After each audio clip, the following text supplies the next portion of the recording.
Good morning. Um, Back to the farm, early morning. I love mornings on the farm. You hear the rooster crowing.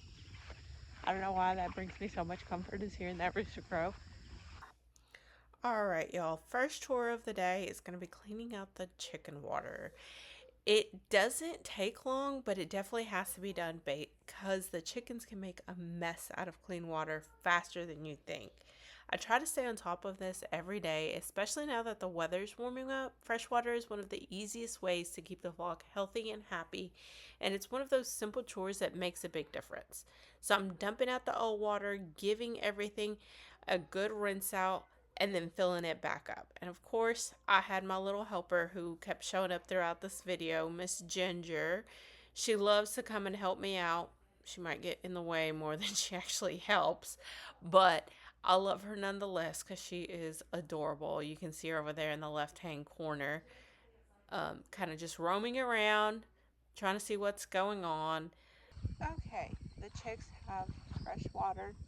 I won't feed them until my husband gets home because, like I said, he's going to pick up chick feed right now.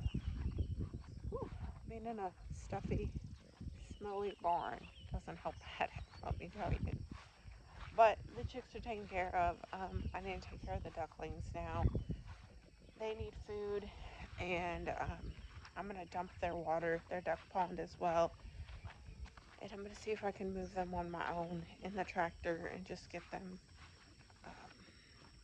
in the chicken coop area so that they can start getting another hen flock.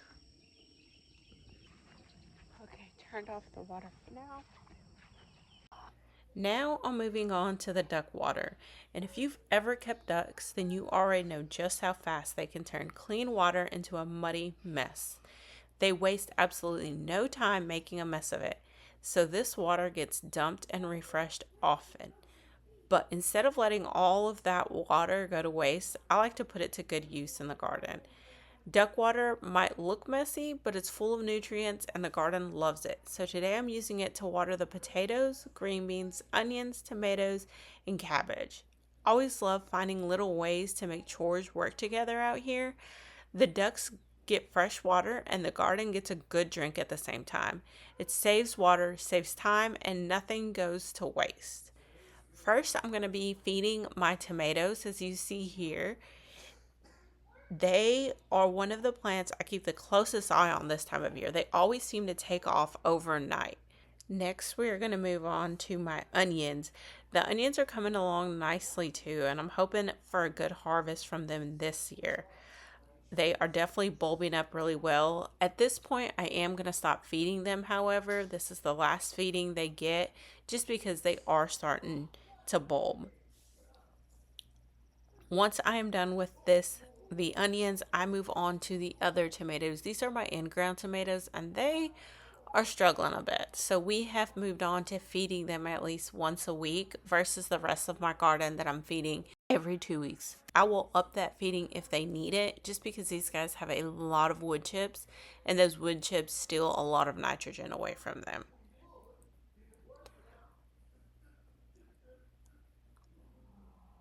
I love little routines like this because it feels like everything on the homestead has a purpose. Even the messy duck water gets turned into something useful.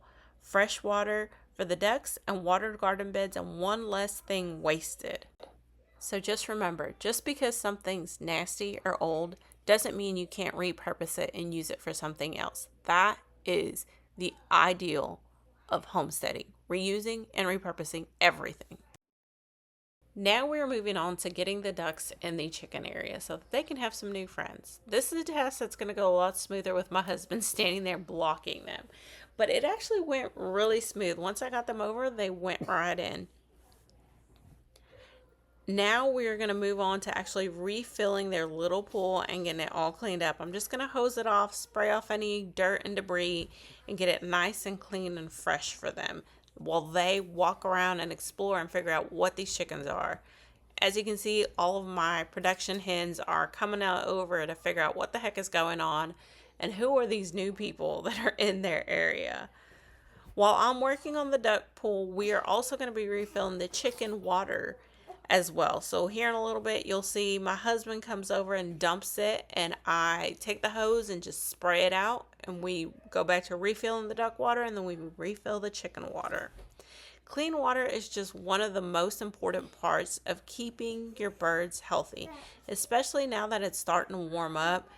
That water can breed all kinds of bacteria and make your birds sick as can be. By the time we're done with everybody is moved, watered, and happy, the ducks have a fresh pool, the chickens have clean water, and everything is set up just how we want it to be. I do add bricks into both the duck water and the chicken water just so that if a chicken happens to get in either one of those, they have an easy way out and they won't get stuck. We've had a couple of chickens drown before, so this is a necessary thing. I promise you, if you don't have it, you need it, especially if you use an open water system like we do. It makes life easier. We don't like having those chicken waters. They just throw dirt in there. This keeps the water clean and keeps them happy. But you definitely need something in there to keep them from being stuck in there and drowning. Okay, y'all. So one thing y'all didn't get to see was I just cleaned that entire thing out. It's not perfect, but it's clean. This is wheelbarrow number 3 of chicken poop and hemp and everything. I am about to dump this. Then I'm gonna come and fill this back up, and then I'm gonna clean the nesting boxes. They have a little green tarp in them, so I'm just gonna hose it off, and we'll be good to go. Now we are entering into the final chore of this video. This day was a busy, busy day, and I can tell you I woke up with a headache this day. Did not want to do it, but I did it anyways. Now I'm adding some mulch around the potatoes and green beans to help hold in moisture and keep the weeds down. This is one of those simple garden chores that makes a big difference later on, especially once the weather starts heating up. A good layer of mulch helps the soil stay cool, keeps it from drying out too fast, and saves me a lot of time pulling weeds later. I started with the green beans and then I moved on to give the potatoes a good, nice layer. And of course, I had a little bit of help for this part. The girls always love jumping in when there's something to spread, carry, or toss in the garden. I love having them out here with me. It may not always be the fastest job in the world, but it definitely makes it much sweeter. These are some of my favorite moments out here, getting the work done and having my girls right beside me learning along the way. A little mulch, a little help, and a good bit of progress in the garden today. A little bit of hard work in the beginning really helps in the end. I know this is not easy, but it definitely helps to keep the moisture and keep everything happy and growing for longer, especially in this Texas heat. So make sure you mulch your garden if you want to keep it growing for longer. Okay, guys, I hope you enjoyed this video. I know nothing too terribly exciting. Unfortunately, I don't think we'll have very many uberly exciting videos of us doing crazy things like bringing new animals and stuff. I think the only new animal we plan on bringing in this year is a pigs. Eventually, grow out pigs, just so we can have some pig meat later on. But other than that, I really don't think we'll be bringing in new animals this year at all. Obviously, plans change, things change. Within the next 15 days, I have a couple of does who are supposed to be giving birth. But as far as buying and bringing new animals to the property, I don't think there are going to be any exciting videos like that going on anytime soon. We did at one point do the crazy homesteading thing where you bring in, I think we bought cattle, sheep, goats, chickens, guineas, quail. We had all of that at one point, and we scaled it way back. I think at one point this year, all we had was goats. We got rid of our cattle, we got rid of our chickens when we moved here, and we only had goats at one point. That was just because we learned very quickly that we did too much too quickly.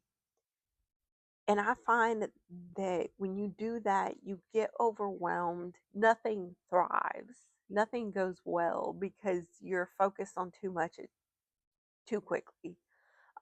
Now I've got a few years of gardening under my belt, a few years of growing fruit trees, a few years of managing goats, and a few years of managing chickens that I feel like if we do bring something new, I kind of know how to handle the day to day of everything else.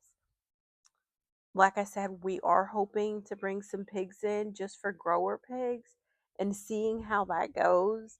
But other than that, we really don't have any plans to add anything else to our homestead. I hope you enjoyed this video. Like, comment, subscribe, and I will talk to y'all later. God bless y'all. Bye.